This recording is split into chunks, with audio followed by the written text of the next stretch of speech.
Hello viewers, मैं आशिक अहमद और आप देख रहे हैं मेरा यूट्यूब चैनल डिजिटल बोर्ड। जैसा कि आप सबको मालूम होगा कि government of Jammu and Kashmir UT के एक हुक्मनामे के मुताबिक जम्मू एंड कश्मीर के हर एक गवर्नमेंट एम्प्लॉय को अपनी प्रॉपर्टी रिटर्न पीआरएस पोर्टल पर सबमिट करनी होगी। तो इस सिलसिले में इस वीडियो में हम आज ये सीखने की कोशिश करेंगे कि इस पीआरएस पोर्टल पर हम ऑनलाइन अपनी प्रॉपर्टी रिटर्न को कैसे सबमिट करेंगे।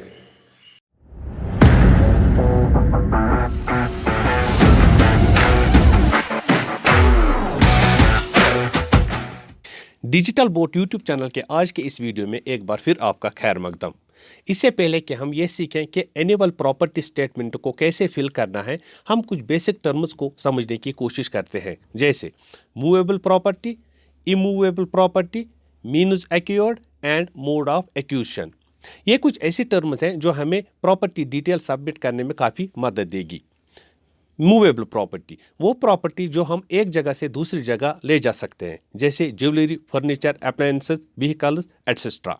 इमूवेबल प्रॉपर्टी वो प्रॉपर्टी जो हम एक जगह से दूसरी जगह मूव नहीं करा सकते, जैसे house, land, manufacturing units, factory etcetera. Means acquired यानी जो प्रॉपर्टी आपने हासिल की है, कैसे हासिल की है, इसमें लगभग दो ही तरीके आते हैं, एक सेल्फ और दूसरा इनहेरिटेंस। एक हो गया जो खुद खरीदा है और दूसरा वरासत में हासिल किया है। मोड ऑफ एक्विजिशन, इसका मतलब यह है कि अगर आपने ये प्रॉपर्टी हासिल की है, इसको हासिल करने में आपने कौन सा तरीक़ेकार अपनाया है। इसमें हमारे पास 5 तरीक़ेकार है: पोजीशन, प्रेस्क्रिप्शन, परचेज या एग्रीमेंट, इनहेरिटेंस और गिफ्ट। इस प्रॉपर्टी रिटर्न को फिल करने में हमें लगभग 3 तरीकों की ज़रूरत पड़ेगी, एक परचेज या एग्रीमेंट, दूसरा इनहेरिटेंस और तीसरा गिफ्ट। तो चलिए अब हम एनुअल प्रॉपर्टी स्टेटमेंट को फाइल करते हैं। अगर आप एनुअल प्रॉपर्टी रिटर्न अपने मोबाइल फ़ोन से फिल कर रहे हो तो सबसे पहले क्रोम ब्राउज़र को ओपन करने के बाद ऊपर राइट वाले कॉर्नर पर 3 डॉट्स पर क्लिक करने के बाद डेस्कटॉप मोड पर क्लिक करें। इससे आपका ब्राउज़र डेस्कटॉप मोड में शिफ्ट हो जाएगा, या प्ले स्टोर से कोई सा भी डेस्कटॉप ब्राउज़र डाउनलोड करें, जिससे आपको ये फिल करने में काफ़ी आसानी होगी। सबसे पहले हम क्रोम ब्राउज़र को ओपन करेंगे और गूगल में JKPRS इंटर करेंगे और फिर सर्च पर क्लिक करेंगे। ऊपर वाली site property return system jk.gov.in, इस पर हम क्लिक करेंगे। हमारे सामने प्रॉपर्टी रिटर्न सिस्टम का यह पेज ओपन हो जाएगा। इस पेज पर राइट ऊपर वाले कॉर्नर पर एम्प्लॉयज लॉगिन लिखा हुआ है, हम इस पर क्लिक करेंगे। इस पर क्लिक करते ही हमारे पास यह पेज ओपन हो जाएगा। इस वाले पेज पर हम ऊपर अपना CPIS नंबर, फिर पासवर्ड और नीचे फिर कैप्चा एंटर करने के बाद लॉगिन पर क्लिक करेंगे। जो ही हम लॉगिन पर क्लिक करेंगे, हमारे रजिस्टर्ड मोबाइल नंबर पर एक OTP जाएगा। उस OTP को यहाँ पर फिल करने के बाद लॉगिन पर क्लिक करेंगे। लॉगिन पर क्लिक करते ही हमारे पास ये पेज ओपन हो जाएगा, जिस पर हमारी प्रीवियस डिटेल भी मौजूद है। जो पिछले साल हमने प्रॉपर्टी रिटर्न फाइल की थी, हम यहाँ पर डाउनलोड फॉर्म पर क्लिक करके उसको डाउनलोड कर सकते हैं। अगर आप चाहें तो डाउनलोड कर सकते हैं रेफरेंस के लिए, ताकि आपको बाकी की प्रॉपर्टी फिल करने में आसानी होगी। इसके बाद हम यहाँ ऊपर अप्लाई पर क्लिक करेंगे। अप्लाई पर क्लिक करते ही हमारे पास ये बेसिक डिटेल ओपन हो जाएगी। यहाँ पर हमें बेसिक डिटेल जैसे हमारा डिपार्टमेंट, हम अपने हिसाब से अपना डिपार्टमेंट सिलेक्ट कर सकते हैं। सपोज हमारा एजुकेशन का डिपार्टमेंट है, हम एजुकेशन सिलेक्ट करेंगे। फिर इस वाले कॉलम में अपना नाम, डिजिग्नेशन और यहाँ पर अपना ऑफिशियल एड्रेस आपको एंटर करना है। इसके बाद यहाँ इस डिप्यूटेड, अगर आप डिप्यूटेशन पर काम कर रहे हो तो यहाँ पर टिक करना है, वरना ऐसे ही रहने देना है। यहाँ पर पे स्केल, इस वाले पेज को फिल करने के लिए मैं आपको यह रिकमेंड करता हूं कि आप JKPSS वेबसाइट से अपनी सैलरी स्लिप पहले से ही डाउनलोड करके ज़रूर रखें। फिर पे स्केल जो आपकी पे स्लिप पर अवेलेबल है वो यहाँ पर डालेंगे। फिर gross salary, appointment date, first appointment date इस कैलेंडर से आपको सिलेक्ट करके फिल करना है। फैमिली स्ट्रेंथ और इन case property inherited from father या मदर, अगर फादर या मदर से कोई प्रॉपर्टी इनहेरिट हुई हो तो आपको यहाँ पर टिक करना है, अगर नहीं तो ऐसे ही रहने देना है। In case property inherited from in laws, अगर इन लॉ से कोई प्रॉपर्टी आपने ली हुई हो, इनहेरिट हुई हो, तो यहाँ पर क्लिक करना है। यहाँ पर एक बार हम इन case property inherited from father या मदर पर क्लिक करके देखते हैं। जब हम क्लिक करते हैं तो हमारे सामने ये ओपन हो जाएगा, यानी फादर या मदर का नाम जिससे आपको ये प्रॉपर्टी इनहेरिट हुई है। फादर ओब्लिक मदर्स एड्रेस, उसका एड्रेस, या फादर्स मदर्स ऑक्यूपेशन, ये लिखना है। अगर फादर या मदर से आपको कोई प्रॉपर्टी इनहेरिट हुई हो तो यहाँ पर टिक करना है और ये नीचे वाले कॉलम आपको फिल करने हैं। अगर आपने नहीं की हुई है तो इसको ऐसे ही रहने दें, तो ये नीचे वाले कॉलम जो है वो खुद ब खुद डिसअपियर हो जाएंगे। और लास्ट में उस ऑफिसर की डिजिग्नेशन जहाँ पर आपने पिछले साल अपनी प्रॉपर्टी स्टेटमेंट को सबमिट किया है। आप चाहें तो इंपोर्ट प्रीवियस ईयर्स डाटा भी कर सकते हैं। अगर आप इंपोर्ट प्रीवियस ईयर्स डाटा करते हो तो ये पेज ऑटोमेटिकली यहाँ फिल आएगा।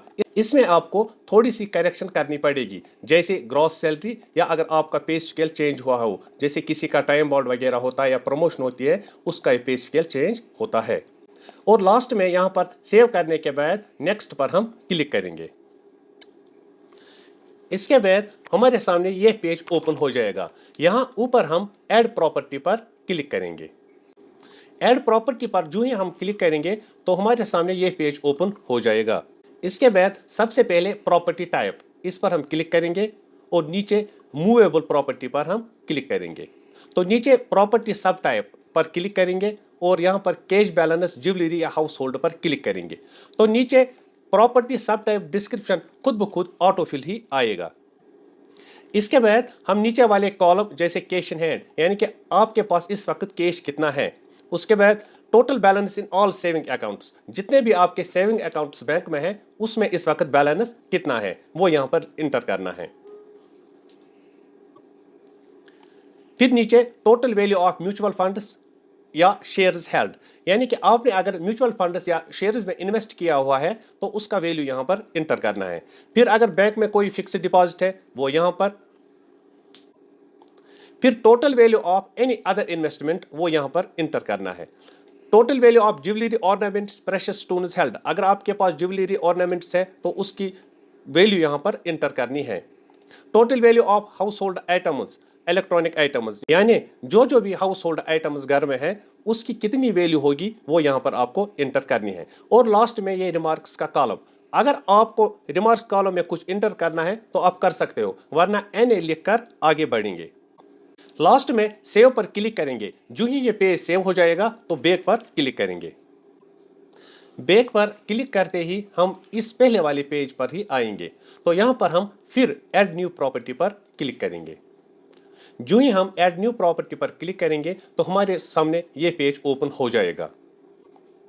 यहाँ पर हम प्रॉपर्टी टाइप में इस वक्त व्हीकल सिलेक्ट करेंगे। जो ही हम व्हीकल को सिलेक्ट करेंगे तो प्रॉपर्टी सब टाइप पर क्लिक करते ही एक ही ऑप्शन आता है, वो है व्हीकल्स। यहाँ पर ये सिलेक्ट करते हैं। इसके बाद प्रॉपर्टी सब टाइप डिस्क्रिप्शन खुद ऑटोफिल ही आएगा, व्हीकल्स। इसके बाद टाइप ऑफ व्हीकल, अगर आपने व्हीकल अपने पर्सनल यूज के लिए ली हुई है तो आप पर्सनल या प्राइवेट लिख सकते हो, 2 व्हीलर या 4 व्हीलर भी साथ में लिख सकते हो। और अगर आपने गाड़ी कमर्शियल पर्पसेस के लिए ली हुई है तो आप कमर्शियल लिख सकते हो। डिस्क्रिप्शन ऑफ व्हीकल, इसमें हम ये लिख सकते हैं कि गाड़ी कौन सी है। सपोज ये गाड़ी ऑल्टो 800 है, सोमो है या कोई और है, 4 व्हीलर है या 2 व्हीलर स्कूटी है या कुछ है, इसी हिसाब से हम उस व्हीकल की डिस्क्रिप्शन यहाँ पर लिखेंगे। फॉर एग्जाम्पल हम यहाँ पर लिख सकते हैं Maruti Suzuki Ignis model 2018 having registration number JK05 वगैरह वगैरह। फिर नीचे डेट एक्वायर, यानी कि आपने ये गाड़ी कब परचेज की हुई है, इस कैलेंडर में से डेट आपको चूज करना होगा। इसके बाद हम नीचे आते हैं, यहाँ पर मीन्स एक्वायर्ड, यानी कि ये गाड़ी आपने कैसे हासिल की है। इसके लिए हमारे पास 2 ऑप्शन है, या तो सेल्फ और इनहेरिटेड। अगर आपने ये गाड़ी खुद खरीदी है तो आप यहाँ पर सेल्फ परचेज्ड लिख सकते हो। अगर आपको यह गाड़ी इनहेरिट हुई है तो आप इनहेरिटेड भी लिख सकते हो। इसके बाद हम नीचे आते हैं कॉस्ट ऑफ एक्वायरमेंट, यानी कि यह गाड़ी जो आपके पास है इसकी वैल्यू इस वक्त कितनी है, कितने में आपने ये गाड़ी खरीदी है। इसके बाद नीचे mode of acquisition, mode of acquisition में हम ये लिख सकते हैं कि आपने अगर ये जो गाड़ी खरीदी है ये कैसे आपने खरीदी है। हम ये भी लिख सकते हैं कि हमने ये पर्सनल इनकम से खरीदी है, उसका मतलब हुआ अपनी सैलरी से खरीदी हुई है। अगर किसी ने ये गाड़ी खरीदने में बैंक से फाइनेंस लिया हुआ है तो वो ये भी लिख सकता है, self purchased with the help of bank finance. Date of acquisition में हम वही डेट डाल सकते हैं जो हमने ऊपर लिखा है, डेट ऑफ एक्वायरमेंट, यानी ये गाड़ी हमने कब खरीदी हुई है। फिर नीचे फ्रॉम होम एक्वायर्ड, यानी कि कहां से खरीदी है। हम यहां पर वो भी लिख सकते हैं उस शोरूम का नाम जहां से हमने ये गाड़ी ली हुई है। फॉर एग्जाम्पल जमकेश व्हीकल्स या अराइज हुंडई, ये भी यहां पर हम लिख सकते हैं। Whether acquired with proper permission, अगर आपको इसके लिए परमिशन की जरूरत हुई होगी तो वो परमिशन आपने कहां से ली है, कैसे हासिल की है, वो यहां पर आपको लिखना है। आपने ये प्रॉपर परमिशन से खरीदी है, उस अथॉरिटी का नाम जिसने आपको ये खरीदने के लिए परमिशन दिया हुआ है। लगभग गाड़ी खरीदने के लिए लगभग हमें परमिशन की जरूरत नहीं पड़ती है। फिर यहाँ पर ओनर का नाम, यानी कि यह किसके नाम पर यह गाड़ी है, रिलेशन क्या है। अगर अपने ही नाम पर है तो आप सेल्फ लिख सकते हो। फिर नीचे रिमार्क्स का कॉलम, अगर रिमार्क्स के कॉलम में आप कुछ लिखना चाहते हो एडिशनल इंफॉर्मेशन तो आप लिख सकते हो, वरना नीचे सेव बटन पर क्लिक करेंगे। लेकिन आपको इसमें एक बात काबिल गौर रखनी है कि अगर आपके पास दो गाड़ियां हैं तो आपको यहां गाड़ियों के लिए दो एंट्री करनी लाजमी होगी। फिर लास्ट में हम बैक पर क्लिक करेंगे। इसके बाद हम फिर से ऐड न्यू प्रॉपर्टी पर क्लिक करेंगे। ऐड न्यू प्रॉपर्टी पर क्लिक करते ही हमारे सामने यह पेज ओपन हो जाएगा। इस वक्त हम प्रॉपर्टी टाइप में अब इमूवेबल प्रॉपर्टी पर क्लिक करेंगे। जो ही हम इमूवेबल प्रॉपर्टी पर क्लिक करेंगे तो प्रॉपर्टी सब टाइप पर क्लिक करते ही हमारे पास तीन ऑप्शन आते हैं, बिल्डिंग, कमर्शियल और रेजिडेंशियल, लैंड, एनी अदर। सबसे पहले हम बिल्डिंग, कमर्शियल और रेजिडेंशियल पर क्लिक करेंगे। इस पर जो ही हमने क्लिक किया तो नीचे प्रॉपर्टी सब टाइप डिस्क्रिप्शन ऑटोफिल ही आएगा। इसमें लिखा हुआ है बिल्डिंग विथ मोहल्ला, name of village, town, tehsil and district wire in situated. तो नीचे हम पहले स्टेट यानी जम्मू एंड कश्मीर, उसके बाद अपना डिस्ट्रिक्ट, फिर तहसील, फिर विलेज, उसके बाद कंप्लीट एड्रेस, वो एड्रेस जहां पर ये प्रॉपर्टी हमारी इस वक्त सिचुएटेड है, यानी कि जो बिल्डिंग चाहे वो कमर्शियल हो या रेजिडेंशियल हो, उसका कंप्लीट एड्रेस हमें यहां पर फिल करना है। फिर नीचे सिटी का कॉलम फिल करना है, उसके बाद अपना पिन कोड, फिर डिस्क्रिप्शन ऑफ प्रॉपर्टी। इसमें हम रेजिडेंशियल हाउस के लिए एग्जांपल के तौर पर यह भी लिख सकते हैं, 2 story concrete house of 1000 square feet covering a land of 0.5 canals, ये भी लिख सकते हैं, ऐसे भी लिख सकते हैं। इसके बाद आता है डेट एक्वायर, यानी आपने ये प्रॉपर्टी कब हासिल की हुई है, कब ली हुई है। इसके बाद मीन्स एक्वायर्ड, यानी कि ये प्रॉपर्टी आपने अगर ली है कैसे ली है। इसमें मैंने पहले ही कहा है, इसमें हमारे पास दो ऑप्शंस हैं, एक है सेल्फ और दूसरा है इनहेरिटेड। अगर आपने खुद कंस्ट्रक्ट किया है या परचेज किया है तो आप सेल्फ लिख सकते हो, अगर फादर या मदर से इनहेरिट हुआ हो तो आप इसमें इनहेरिटेड भी लिख सकते हो। इसके बाद कॉस्ट ऑफ कंस्ट्रक्शन या acquirement including of land in case of house, यहां पर हमें लिखना है ये जो हमारी प्रॉपर्टी है, अगर रेजिडेंशियल हाउस है या कमर्शियल है तो लैंड के साथ जितना भी इसका कॉस्ट बनेगा वो हमें यहां पर इंटर करना है। इसके बाद आता है मोड ऑफ एक्विजिशन, यानी कि ये प्रॉपर्टी अगर आपने ली है तो कैसे ली है। इसमें मैंने पहले ही कहा है, अगर आपने ये खुद कंस्ट्रक्ट किया है तो आप यहां पर लिख सकते हो सेल्फ कंस्ट्रक्टेड, या अगर खुद खरीदा हो तो आप लिख सकते हो सेल्फ परचेज्ड। और अगर आपने इस प्रॉपर्टी को हासिल करने के लिए बैंक से कोई फाइनेंस, कोई लोन लिया हुआ हो तो आप वो यहां पर भी लिख सकते हो। डेट ऑफ एक्विजिशन में आप वही ऊपर वाला डेट ऑफ एक्वायरमेंट लिख सकते हो, कब आपने ये हाउस कंस्ट्रक्ट किया है या कब परचेज किया हुआ है, इस कैलेंडर में से आप वो डेट चूज कर सकते हो। उसके बाद आता है फ्रॉम होम एक्वायर्ड, अगर आपने ये प्रॉपर्टी परचेज की हुई है तो किससे परचेज की हुई है उसका नाम, और अगर ये प्रॉपर्टी इनहेरिट हुई है किससे इनहेरिट हुई है उसका नाम यहां पर आपको फिल करना है। उसके बाद आता है whether acquired with proper permission, अगर इस प्रॉपर्टी को एक्वायर करने के लिए आपने कोई परमिशन ली हुई है या आपको इसको लेने में कोई किसी परमिशन की जरूरत पड़ी होगी तो यहां पर वो फिल करना है कि प्रॉपर परमिशन से परचेज की हुई है या नहीं। अगर इसके लिए एप्लीकेबल बनता है तो आप ये कॉलम्स फिल कर सकते हो। अथॉरिटी रेफरेंस यानी कि अगर आपने ये परमिशन ली है इस प्रॉपर्टी को हासिल करने के लिए तो किस अथॉरिटी से आपने ली है। फिर आता है प्रेजेंट वैल्यू ऑफ प्रॉपर्टी, यानी कि यह प्रॉपर्टी जो आपके पास है इसकी वैल्यू इस वक्त कितनी है। Annual income from property if any, अगर इस प्रॉपर्टी से आपको कोई इनकम हासिल हो रही हो तो वो आप यहाँ पर लिख सकते हो। फिर ओनर का नाम, यानी कि किसके नाम पर यह है, रिलेशन क्या है, अगर अपने ही नाम पर है तो सेल्फ।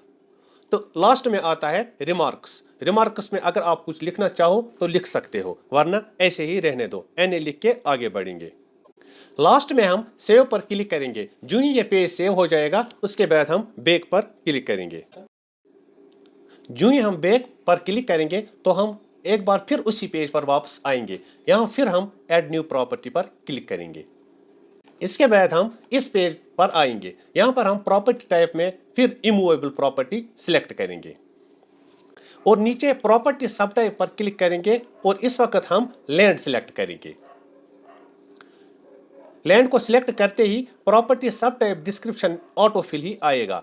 फिर जैसे हमने रेजिडेंशियल हाउस के लिए लिखा था स्टेट, डिस्ट्रिक्ट, तहसील, विलेज, ये सब कॉलम्स वैसे ही आपको फिल करने हैं। उसके बाद कंप्लीट एड्रेस, अपना कंप्लीट एड्रेस जहां पर ये लैंड है, उसके बाद सिटी, पिन कोड, फिर डिस्क्रिप्शन ऑफ प्रॉपर्टी का कॉलम आता है। इसमें हम ऐसे लिख सकते हैं जैसे 2 कनाल्स ऑफ एग्रीकल्चरल लैंड और 2 कनाल्स ऑफ हॉर्टिकल्चरल लैंड। यह हो गया डिस्क्रिप्शन ऑफ प्रॉपर्टी। फिर नीचे डेट एक्योर्ड, यानी कि कब आपने ये प्रॉपर्टी हासिल की हुई है। मीन्स एक्योर्ड, मीन्स एक्योर्ड में वही कॉलम्स आपको वैसे ही आपको फिल करना है जैसे हमने रेजिडेंशियल हाउस के लिए किया था, जैसे खुद परचेज किया हुआ है या इनहेरिट हुआ है। इसमें एक ऑप्शन ये भी है कि आपको किसी से गिफ्ट भी मिला हुआ होगा। तो अगर खुद एक्योर किया हुआ है तो आप लिख सकते हो सेल्फ परचेज्ड। तो अगर आपको इनहेरिटेड में मिला हुआ हो तो आप यहां पर लिख सकते हो इनहेरिटेड फ्रॉम फादर और मदर। फिर नीचे आता है कॉस्ट ऑफ कंस्ट्रक्शन या acquirement including of land in case of, क्योंकि इस वक्त हम लैंड का पोर्शन फिल कर रहे हैं तो यहां पर हम लिखेंगे इस लैंड की कीमत, यानी कि इसका जो कॉस्ट इस वक्त है वो कितना है, यहां पर हमें फिल करना है। फिर मोड ऑफ एक्यूशन, यानी कि आपने ये प्रॉपर्टी कैसे हासिल की है। अगर खुद खरीदी हुई है तो सेल्फ परचेज्ड, अगर आपको इनहेरिट हुई है तो आप इनहेरिटेड भी लिख सकते हो।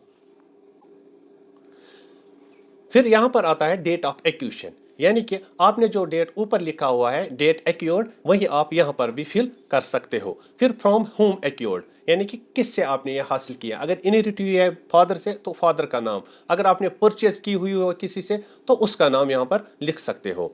वेदर एक्योर्ड विथ प्रॉपर परमिशन, अगर इसके लिए आपको परमिशन एप्लीकेबल है तो किससे ली है वो आपको यहाँ पर लिखना है, परमिशन हासिल की हुई है या नहीं। अगर आपने परमिशन हासिल की हुई है तो किस अथॉरिटी से आपने ये परमिशन हासिल की हुई है। फिर प्रेजेंट वैल्यू ऑफ प्रॉपर्टी, उस प्रॉपर्टी की वैल्यू इस वक्त इसमें फिल करनी है। फिर एनुअल इनकम, अगर उससे कोई इनकम आपको आ रही हो वो यहाँ पर फिल करना है। फिर ओनर का नेम, जैसे मैंने पहले ही कहा है अगर अपने ही नाम पर है तो यहाँ पर आप अपना नाम लिख सकते हो और ओनर रिलेशन में सेल्फ लिख सकते हो। फिर लास्ट में रिमार्क्स का कॉलम, अगर आप इसमें कुछ लिखना चाहो तो लिख सकते हो, वरना एनए लिखें। फिर नीचे सेव बटन पर क्लिक करें और उसके बाद सेव होने के बाद बैक बटन पर क्लिक करेंगे। बैक पर क्लिक करते ही हम पहले वाले पेज पर आएंगे। यहाँ पर जो जो प्रॉपर्टी हमने ऐड की हुई है उन सभी की डिटेल यहाँ पर मौजूद होगी। तो अब हम फाइनल सबमिट करने जा रहे हैं। हम लास्ट पर सबमिट पर क्लिक करेंगे। सबमिट पर क्लिक करते ही हमारे सामने यह डिक्लेरेशन का पेज ओपन हो जाएगा। हम डिक्लेरेशन पर टिक करेंगे और फाइनल सबमिट पर क्लिक करेंगे। फाइनल सबमिट पर क्लिक करते ही हमारे सामने एक मैसेज आएगी, are you sure you want to submit this form, तो हम ओके करेंगे। ओके पर क्लिक करते ही हमारी प्रॉपर्टी सबमिट हो जाएगी और लास्ट में हम अपनी प्रॉपर्टी की डिटेल यहां पर डाउनलोड कर सकते हैं। और डाउनलोड करते ही हम ऊपर यहां पर क्लिक करेंगे और साइन आउट करेंगे। ये वीडियो बनाने का मकसद सिर्फ और सिर्फ आप तक इंफॉर्मेशन पहुंचाने का है। आप अपने हिसाब से भी एनिमल प्रॉपर्टी रिटर्न को सबमिट कर सकते हो। आपको ये वीडियो कैसा लगा कमेंट बॉक्स में जरूर लिखें। डिजिटल बोट यूट्यूब चैनल को सब्सक्राइब करें और इसके फेसबुक पेज को भी फॉलो जरूर करें। लेते हैं आपसे इजाजत, मिलते हैं अगली वीडियो में एक नई इंफॉर्मेशन के साथ। तब तक के लिए खुदा हाफिज।